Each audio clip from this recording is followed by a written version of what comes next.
Hi, today 12th Max chapter 1 exercise 1.6 la first sum la third one பார்க்கலாம் 2x plus 2y plus z equal 5 x minus y plus z equal 1 3x plus y plus 2z equal 4 இதில் வந்து number of unknowns 3 x y z ன்னு 3 இருக்கிறனால unknowns வந்து 3 matrix form வந்து ax equal b இது வந்து ax equal bங்கிற ஃபார்மில் இருக்குது. அதாவது இதோட கோஎஃபிஷியன்ட்லாம் a, இதோட வேரியபிள்ஸ்லாம் x, இதோட கான்ஸ்டன்ட் வந்து b. ax equal bங்கிற ஃபார்மில் இருக்கிறதுனால அதை எழுதிக்கலாம். இப்போ இதில் வந்து தனித்தனி a தனியாக x தனியாக b தனியாக எழுதிக்கலாம். a வந்து இதோட கோஎஃபிஷியன்ட் எல்லாம் 2 2 1, இதில் வந்து 1 -1 1 3 1 2 இதான் a. நெக்ஸ்ட் x வந்து இதோட variables x y z, b வந்து இதோட கான்ஸ்டன்ட் 5 1 4. ஓகேவா? இப்போ இதில் வந்து நம்ம ஆகுமெண்டட் மேட்ரிக்ஸ் எழுதிக்கலாம்.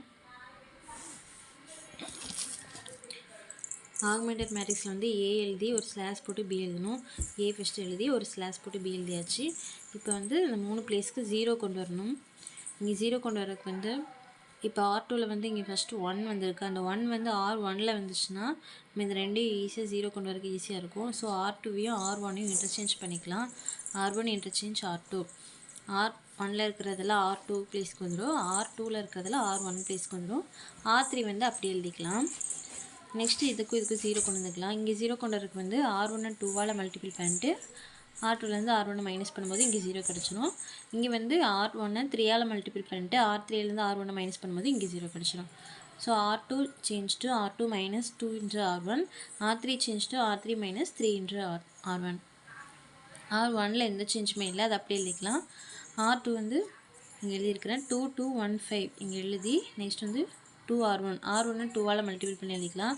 1 2ஆல் மல்டிபிள் பண்ணால் 2, -1 2ஆல் மல்டிபிள் பண்ணால் -2, 1 2ஆல் மல்டிபிள் பண்ணால் 2, 1 2ஆல் மல்டிபிள் பண்ணால் 2. இப்போ இது ரெண்டும் மைனஸ் பண்ணுங்கிறனால சிம்பிள் மாற்றிக்கலாம். ப்ளஸில் இருக்கிறதுலாம் மைனஸில் இருக்கிறதுலாம் ப்ளஸ் மாற்றிக்கலாம்.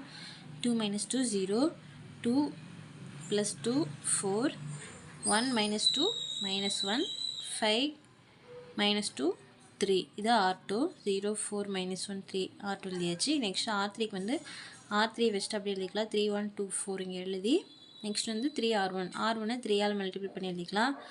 1 3 3 -1 × 3 -3, 1 3 3 1 3 3. இப்போ இது ரெண்டையும் சப்ட்ராக்ட் பண்ணுங்கனால சிம்பிள் மாற்றிக்கலாம். ப்ளஸில் இருக்கிறதெல்லாம் மைனஸில் இருக்கிறதெல்லாம் ப்ளஸ்க்கு மாற்றிக்கலாம். 3 - 3 0, 1 + 3 4, 2 - 3 -1, 4 - 3 1. இது R3. R3க்கு வந்து இது எழுதிக்கலாம் 0 4 -1 1. நெக்ஸ்ட் இந்த பிளேஸ்க்கு 0 கொண்டு வரணும். இங்கே 0 கொண்டு வரக்கு வந்து R3லேருந்து R2வை மைனஸ் பண்ணும்போது இங்கே 0 கிடச்சிடும். So R3 change to R3 minus R2. First row second ரோவை எந்த சேஞ்சுமே இல்லை, அந்த ரெண்டும் அப்படியே எழுதிட்டு R3 மட்டும் R3லேருந்து R2 மைனஸ் பண்ணி எழுதிக்கலாம். 0ல் -0 போச்சுன்னா 0, 4 - 4 0, -1 மைனஸ் பண்ணும்போது 0, 1 - 3 -2. இது R3. இப்போ இந்த 3 பிளேஸ்க்கு 0 கொண்டு வந்தாச்சு. இப்போ வந்து இதோட ரேங்க் எழுதிக்கலாம். P of A. ஏங்கும் போது இந்த மட்டும் தான் நம்ம பார்க்கணும். இதோட ரேங்க் என்ன அப்படின்னா இதோட நான் ஜீரோ ரோஸ் எத்தனை 2 தான். இப்போது P of A வந்து 2. P of A/Bக்கு வந்து இது ஃபுல்லாக பார்க்கணும். இது ஃபுல்லாக இதோட நான் ஜீரோஸ் ரோ எத்தனைனா 1 2 3. இப்போ இதோட P of A/B வந்து 3. இது ரெண்டும் நாட் ஈக்குவல். இது 2 இருக்குது, இது 3 இருக்குது. So P of A not equal P of A/B. This given system is inconsistent and has no solution. இந்த மாதிரி வந்துச்சு அப்படின்னா இது வந்து இன்கன்சிஸ்டன்ட். P of Aவும் P of A/Bயும் நாட் ஈக்குவலாக இருந்துச்சுன்னா அது இன்கன்சிஸ்டன்ட். அண்ட் இதுக்கு வந்து நோ சொல்யூஷன். ஏன்னா லாஸ்ட்டில் வந்து 0 = -2ன்னு வந்துருக்குது. அதனால் இதுக்கு வந்து நம்ம சொல்யூஷன் கண்டுபிடிக்க முடியாது. ஸோ இதுக்கு வந்து நோ சொல்யூஷன். அவ்வளோதான். தேங்க்யூ.